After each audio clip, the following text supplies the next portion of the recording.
Vamos organizar esse tema, descomplicar esse tema. Nossa colunista, consultora educacional Fabiana Sena já está aqui com a gente. Fabi, boa tarde. Boa tarde, Fernandinha. Afinal de contas, os jogos eletrônicos, eles são os vilões?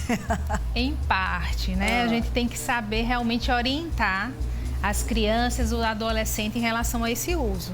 E eu vejo assim que esse é um tema que ele se tornou mais acirrado depois da pandemia, Verdade. né? Porque as crianças, né, os adolescentes acabaram tendo no jogo eletrônico a distração, né, Fernandinha? Verdade, não podia sair de casa e aí os pais começaram, inclusive, a liberar um pouco mais esse tempo, não é? Sim. Se antes era 1 hora no jogo eletrônico, hoje em dia ficou um pouco mais, porque muito tempo dentro de casa. Mas será que eles poderiam beneficiar os estudos e como seria esse benefício? Sim. Inclusive, hoje, assim, dentro da própria BNCC, uma das bases dela é a cultura digital. Porque, na verdade, o que acontece? Hoje a gente sabe que o jogo, ele prende muito mais a atenção. A gente vê as crianças desde cedo aprendendo letras, números, através dos jogos também, né?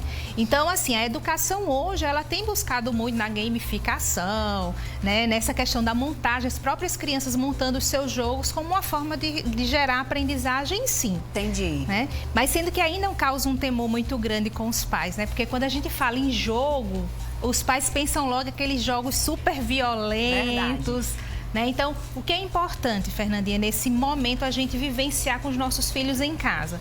Gente, é acompanhamento, eu digo sempre, acompanha o que o teu filho está jogando, tá? Olha, você está me falando isso sobre jogo e eu tô lembrando de uma amiga que comentou que o filho dela fica com a avó e ele faz aula home office, né? Ele está em aula em home office. Aí o que é que está acontecendo? Ele está assistindo aula, depois termina a aula, aí a avó libera para ele jogar 1 hora.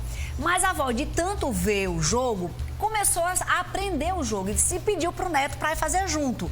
E aí ele joga em rede com outros amiguinhos. Aí ele disse, espera aí que agora quem vai jogar é minha avó. E um dia um amigo disse, sua avó? Como assim? E não é que nessa história a avó se deu melhor do que o aluno, ou seja, agora a avó está fazendo parte desse universo. Então essa historinha que é real, não dá para trazer de que se envolver com o jogo pode ser melhor do que repudiar? Sim, com certeza. Eu vejo o seguinte, hoje é aquela coisa que a gente já fala muito aqui, a distância, né, do como a gente era na nossa época e como os meninos estão vivendo hoje. Hoje é se envolver mesmo e, de repente, assim, pedir, deixa eu jogar com você, deixa eu compreender, porque muitas vezes quando a gente joga junto, a gente vai perceber como é que são as regras desse jogo, Sim. o que de fato ele está buscando que a criança faça, né? E outra coisa também muito importante, assim, porque quais são os benefícios do jogo, né? Então, a questão do raciocínio lógico.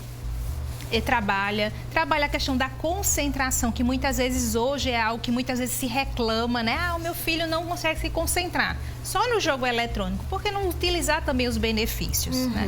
Mas assim, Fernandinha, aí vamos para a preocupação. Então, o que, né? que negativamente um jogo eletrônico pode influenciar? De que maneira? Quando ele não está indicado para a idade daquela criança ou daquele adolescente, tá? Entendi. Então tem que ter muito cuidado com isso. Por exemplo, tem jogos violentos? Tem muitos, né? Inclusive, a classificação de determinado jogo é depois dos 18 anos. E muitas vezes esse jogo, ele está dentro da nossa casa com os nossos adolescentes e com as nossas crianças. Então, um ponto muito importante que como pais a gente tem que ver é o seguinte: conhecer o que o meu filho está jogando e também orientar que não é o momento. Sim. Né? E eu lembro assim que muitas vezes eu vivia isso com o Gabriel, né, quando criança, na parte de televisão, né, dos desenhos da TV. E aí eu dizia para ele, filho, esse desenho não é legal. Sempre quando tinha um tom de violência, eu sempre trabalhava com ele que não era o momento. E bem engraçado que eu dizia assim, filho, quando tiver 10 anos, você vai poder assistir.